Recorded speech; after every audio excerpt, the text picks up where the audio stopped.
Hello friends, ഇന്ന് നമ്മൾ നോക്കുന്നത് നമ്മൾ സ്മാർട്ട് ടി വിയുടെ അല്ലെങ്കിൽ ഗൂഗിൾ ടി വി ഒക്കെ വയ്ക്കാൻ വേണ്ടിയിട്ട് നമ്മൾ ചെയ്യാറുണ്ട്, വീടിൻ്റെ അകത്ത് ചെയ്യാറുണ്ട്. അപ്പോൾ അതെങ്ങനെ ചെയ്യാം, അതിൻ്റെ ഹൈറ്റ് എങ്ങനെയാണ് കൊടുക്കേണ്ടത്, അതിൻ്റെ താഴെ കൊടുക്കുന്ന അതിൻ്റെ ബാക്ക് ഏറ്റവും താഴെ കൊടുക്കുന്ന ടേബിളിൻ്റെ ഹൈറ്റൊക്കെ എങ്ങനെയായിരിക്കും ഡീറ്റെയിൽസ് വീഡിയോ, അതിൻ്റെ വയറിങ് എങ്ങനെയാണ് ഡീറ്റെയിൽസാണ് നമ്മളിന്ന് ഉൾപ്പെടുത്തിയിരിക്കുന്നത്. അപ്പോൾ നിങ്ങൾ കാണുന്ന പോലെ തന്നെ ഇതിൻ്റെ ഏറ്റവും താഴെ നമ്മൾ 50 സെൻറ്റിമീറ്ററാണ് ഈ പറയുന്ന മെയിനായിട്ട് വരുന്ന ആ ടേബിളിൻ്റെ ഹൈറ്റ് വരുന്നത്. 50 സെൻറ്റിമീറ്ററിൻ്റെ അകത്ത് തന്നെ അതിൻ്റെ സ്വിച്ച് കാര്യങ്ങളൊക്കെ നിൽക്കാത്ത രീതിയിലാണ് ചെയ്തിരിക്കുന്നത്. കണ്ടോ, നിങ്ങൾ നോക്കി അറിയാൻ പറ്റും. അതിൻ്റെ അകത്ത് ടേബിളിൻ്റെ അകത്ത് നമുക്ക് ഈ പറഞ്ഞ രീതിയിൽ ഒരു 6 ബോർഡുകളുടെ സ്വിച്ച് ബോർഡ് കൊടുത്തിരിക്കുന്നു. അതിൻ്റെ അകത്താണ് നമ്മൾ ഈ പറയുന്ന സ്വിച്ച് ബോർഡിലാണ് സെറ്റ് ടോപ്പ് ബോക്സ്, ടി വിയുടെ കാര്യങ്ങളെല്ലാം കണക്ഷൻസ് കാര്യങ്ങളെല്ലാം കൊടുക്കാൻ വേണ്ടിയിട്ടാണ്. ടേബിളിൻ്റെ ഉള്ളിലാണ് നമ്മൾ കണക്ഷൻ കൊടുത്തിരിക്കുന്നത്. ഇനി നമുക്ക് വേണ്ടതെന്ന് വെച്ചാൽ അതിൻ്റെ മുകളിലേക്ക് എന്തെങ്കിലും നമുക്ക് ഇവിടെ റിസീവർ വയ്ക്കാൻ വേണ്ടിയിട്ട്, ഇനി റിസീവർ വയ്ക്കുന്നതിൻ്റെ ഫ്രണ്ടേജ് കണ്ടാൽ നിങ്ങൾക്ക് അറിയാൻ പറ്റും. ഒരു ഗ്ലാസിൻ്റെ വേണമെങ്കിൽ ഗ്ലാസ് കൊടുക്കാം. കാരണം റിമോട്ട് കാര്യങ്ങളൊക്കെ വർക്ക് ചെയ്യണമെങ്കിൽ ഗ്ലാസ് ഫ്രണ്ടിൽ കൊടുക്കണം, അല്ലെങ്കിൽ ഫ്രീ ആയിട്ട് ഇട്ടാലും മതി.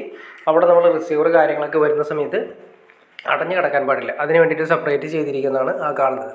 പിന്നെ തൊട്ടിപ്പുറത്തേക്ക് നിങ്ങൾ നോക്കുക, ഡ്രോവ്, അതിലാണ് നമ്മൾ ക്യാമറയുടെ ഫങ്ഷൻസ്, DVR കാര്യങ്ങളെല്ലാം കൊടുത്തിരിക്കുന്നത്. അപ്പോൾ ക്യാമറയിലേക്ക് വന്നിരിക്കുന്ന ലൈൻ കാര്യങ്ങളെല്ലാം സെപ്പറേറ്റ് ബോക്സ് വെച്ച് കൊടുത്തു. പിന്നെ അതിന് വേണ്ടി സെപ്പറേറ്റ് ഒരു പ്ലഗിൻ്റെ ഏരിയയിൽ കൊടുത്ത് ഒരു 3 പ്ലഗ് വരാവുന്ന രീതിയിലാണ് അതിൻ്റെ അകത്ത് കൊടുത്തിരിക്കുന്നത്.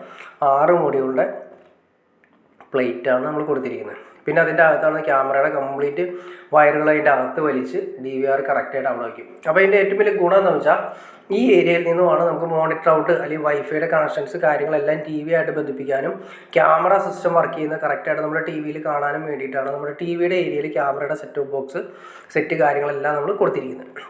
അപ്പോൾ ഈ കണ്ടോ, നിങ്ങൾ നോക്കി അറിയാൻ പറ്റും. ഈ TV ഇരിക്കുന്ന മുകളിലായിട്ട് താഴെ വരുന്ന ഡ്രോവിൽ നമ്മുടെ എല്ലാ കാര്യങ്ങളും, ക്യാമറയുടെ ആണെങ്കിലും DVR ആണെങ്കിലും ക്യാമറയുടെ സിസ്റ്റംസ് ആണെങ്കിലും എല്ലാ കാര്യങ്ങളും അതിൻ്റെ അകത്ത് കാണാത്ത രീതിയിൽ നീറ്റായിട്ട് ഇരിക്കും. അന്ന് അതിൻ്റെ മോണിറ്റർ ഔട്ട് കാര്യങ്ങൾ നമുക്ക് TVയിലേക്ക് കണക്ട് ചെയ്യാവുന്ന രീതിയിലാണ് സെറ്റ് ചെയ്തിരിക്കുന്നത്. അപ്പോൾ നിങ്ങൾക്കൊരു കാര്യം മനസ്സിലായിട്ടുണ്ടാവും. ഈ ടേബിൾ ഏറ്റവും താഴെ മുട്ടിച്ച് വേണമെങ്കിൽ നമുക്ക് കൊടുക്കാം, ഇനി അതല്ലെങ്കിലും കൊടുക്കാം. 50 സെൻറ്റിമീറ്ററാണ് അതിൻ്റെ ഹൈറ്റ് വരുന്നത്. പിന്നെ തൊട്ട് മുകളിലായിട്ട് നമ്മളൊരു വൈറ്റ് പ്രതലം കൊടുത്തിരിക്കുന്ന കാണാൻ സാധിക്കും. ആ ഡിസൈൻ കൊടുത്തിരിക്കുന്നത് മാത്രമേ ഉള്ളൂ. ആ ഡിസൈൻ കൊടുക്കുന്നതിൻ്റെ സെൻട്രലായിട്ട് 120 സെൻറ്റിമീറ്റർ ഹൈറ്റിലാണ് നമുക്കൊരു സോക്കറ്റ് കൊടുക്കുന്നത്. ആ സോക്കറ്റ് TVക്ക് വേണ്ടിയിട്ടാണ് യൂസ് ചെയ്യുന്നത്. ജസ്റ്റ് ഇത്രയും കനം മാത്രമാണ് നമ്മുടെ TVയുടെ ഏരിയയിൽ നമ്മൾ കൊടുത്തിട്ടുള്ളൂ.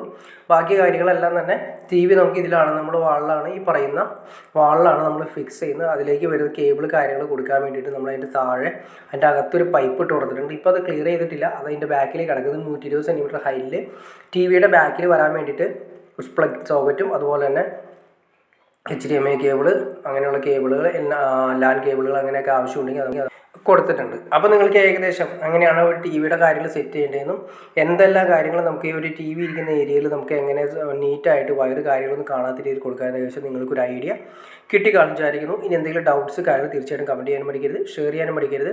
തീർച്ചയായിട്ടും ചാനൽ സബ്സ്ക്രൈബ് കൂടി ചെയ്തേക്കുക. എന്നാൽ മാത്രമേ നമുക്കുള്ള ഇൻഫോർമേറ്റീവ് വീഡിയോസ് ചെയ്യാനുള്ള ഒരു മോട്ടിവേഷൻ ലഭിക്കുള്ളൂ. അപ്പോൾ തീർച്ചയായിട്ടും ചാനലൊന്ന് സബ്സ്ക്രൈബ് കൂടി ചെയ്തേക്കാം. ഓക്കെ ഫ്രണ്ട്സ്, അടുത്ത വീഡിയോയിൽ കാണുന്നവരെ ഓക്കെ.